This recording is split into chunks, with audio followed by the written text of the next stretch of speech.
Hi guys, it's Sophie here with another Super Sub episode of Extra Time with Girls on the Ball. Ahead of the Lionesses' big game against the Netherlands tonight, I sat down with former England star Claire Rafferty to learn all about the new sensory and inclusion rooms at Wembley Stadium. With Claire recently speaking about her ADHD diagnosis, this is a topic that is very close to her heart, and she is the perfect person to tell me all about it.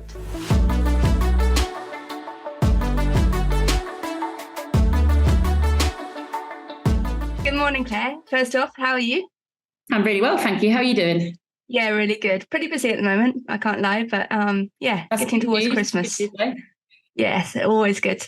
There are a couple of big things happening at Wembley today, but first of all, tell us why you're there this morning and about the new sensory rooms at the stadium. Yeah, amazing to be here at Wembley.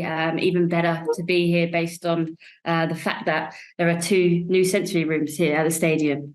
Each individualized to the individual needs of the person attending, to make sure that they are getting that authentic fan experience. Yeah, really exciting. Obviously, having ADHD myself and feeling slightly overwhelmed in stadiums and in big crowds, I think this is something that everyone needs to be aware of. It needs to be accessible. There needs to be a safe place for everyone to attend, and I think that's exactly what Wembley are doing in launching this. As you say, it's something very close to your heart. I read your piece on Women in Football about your diagnosis with ADHD, and have you experienced the rooms yourself, and what is that kind of experience like? Yeah, incredible. Actually, I had a kind of walk around this morning. I was going to actually do this call in there because I thought it'd be nice and calm. But I think the lighting is maybe too calm. But yeah, you walk in, you instantly feel at peace, and I think the biggest thing for me is that calm aspect and the fact you feel like you belong. And sometimes you can feel like you don't belong when you don't feel like you're the same as everyone else. And this is exactly the experience that Wembley are trying to create here for people, not just for that neurodiversity, but the accessibility, wheelchair access, the ease of the toilets, and walking into the actual room. The lighting is you can adjust it. There's different kind of sceneries, nice kind of features and interactions, and definitely meets the sensory needs. I guess that's really super important for football as well, because I think for many years it felt like it was closed off to one certain proportion of society, maybe, who maybe didn't have the variety of needs that a lot of people do. So for stadia and clubs to be starting to do this and implement these kind of accessibility, I guess, services is super important to try and bring in new fans as well. Exactly that, and I think everyone needs to feel welcomed when they come into a stadium, and for some people it hasn't ever been an option, and now it is, because there is safe spaces where everyone can enjoy the experience, maybe at different levels. I know at Wembley here they've got 2 different boxes where they actually can feature the home and away, so there's more is personalized to the fan base that is attending. But yeah, definitely something that needs to be talked about more. I think Wembley is really paving the way in doing so, and I'd love to see it implemented in stadiums and event venues all around the world. And I guess it goes bigger than football as well. You would like to see this, I guess, in a wider society aspect, where society is able to be accessible to people with a variety of needs.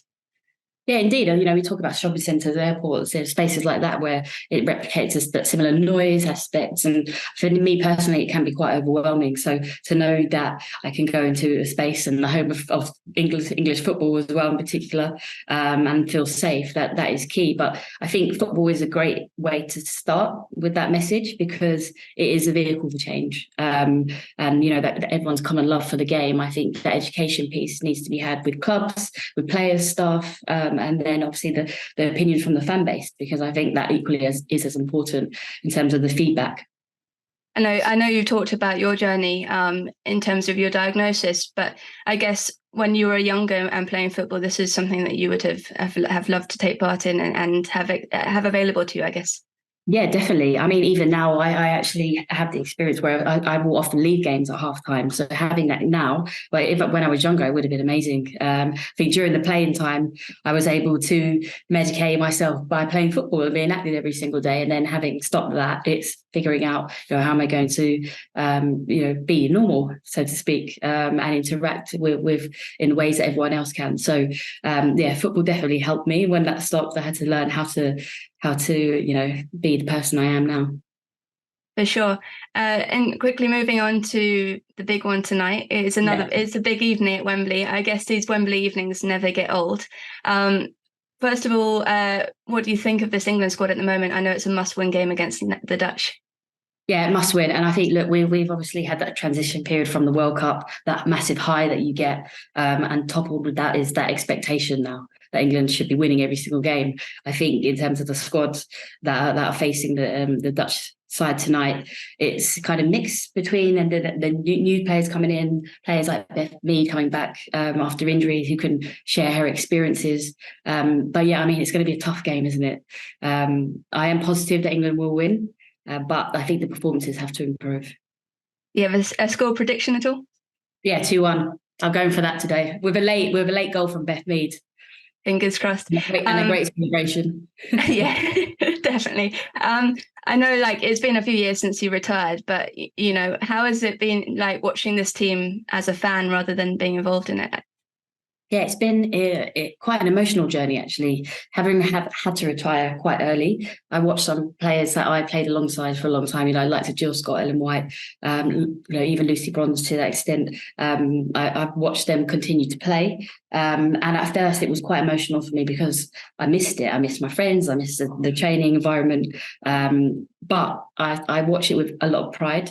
And I think once I kind of got over that grieving period, so to speak, when you do retire, I sit back, I enjoy it, and I just feel quite proud to have paved the way to where the women are today.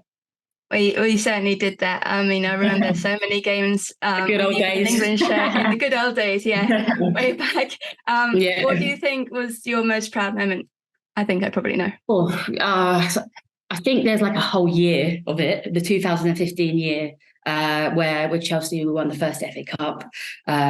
We obviously went to the World Cup in Canada and won the bronze medal. And then I'm pretty sure we won the league that year as well. So it was a hard one to top.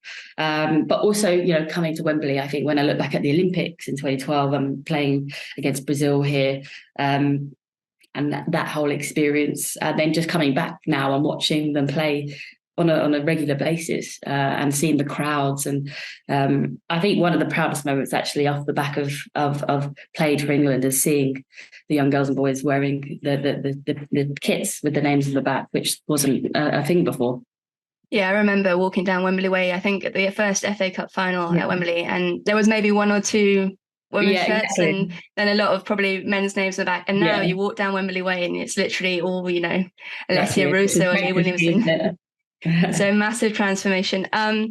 Going back to, I was speaking to Jodie Taylor about that game in Canada, time in Canada. I think I remember it as one of my most special moments as a England fan. I can only imagine what it was like on the pitch. But I know Christine Sinclair as well is retiring in BC Place. Do you remember that game? That noise? I do remember that game. That name as well. I mean, I think that whole World Cup, she was on every advert, wasn't she? On every TV, and then obviously we played against them, and then obviously Jodie, the way that she was able to capitalise on mistakes that happened from them, but they're the ones who felt the pressure. I think at the time we didn't have the same pressure that this Lioness side have, but I will never ever forget that moment when the whistle blew. I think there's a picture of me, Carly Telford and Tony Duggan. I'm like riding her back with like a roadie. I don't know what we were thinking, but what I remember really is walking out and singing the national anthem, and then the game being over and we'd won. But yeah, what an incredible journey that was, wasn't it? That World Cup.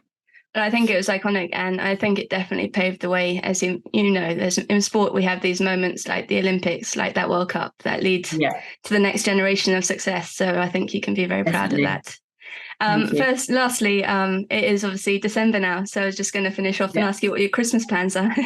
Oh, good question. I'm in a debate whether to go to my parents or my partner's parents. It's all up in the air. But I haven't bought any Christmas presents yet. and I will be just sitting back, relaxing in the warm. Yeah, me too. I haven't bought any Christmas present yet. I always leave it to the last minute, so some stressful times. What are your plans? I'm just staying with my mum. Rachel will be flying to Ireland, and then I think we're going to take a break after Christmas because a well-earned break. Yeah, it's been a busy year. Yeah, no, you need time to reflect as well and stop and pause. Yeah.